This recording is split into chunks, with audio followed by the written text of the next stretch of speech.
Gusto ko lang magpasalamat sa English Charlie dahil kung hindi dahil sa kanila, sa mga tinuro nilang mga strategies, tips sa PTE, especially sa speaking and writing, hindi ko mapapasayo o makukuha yung desired score ko na kailangan ko sa pag-PR dito sa Australia. Kaya malaking tulong talaga ang tinuro nila.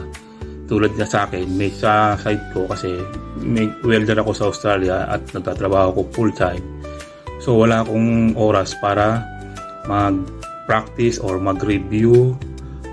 Kaya medyo hassle sa akin mag-review kasi nga full time akong nagtatrabaho dito sa Australia as a welder.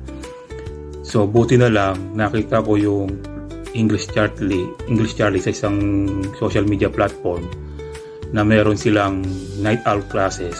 So yung night owl classes nila ay pwede kang mag-review sa gabi kung nagtatrabaho ka full time sa umaga.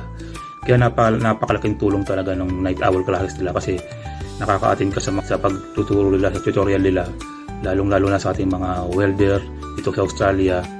Kaya kung ako sa inyo, mag-enroll na kayo sa kanilang platform para ma-experience nyo rin o matutunan nyo rin yung natutunan ko sa kanila. Kaya malaking tulong at maraming salamat sa English Charlie.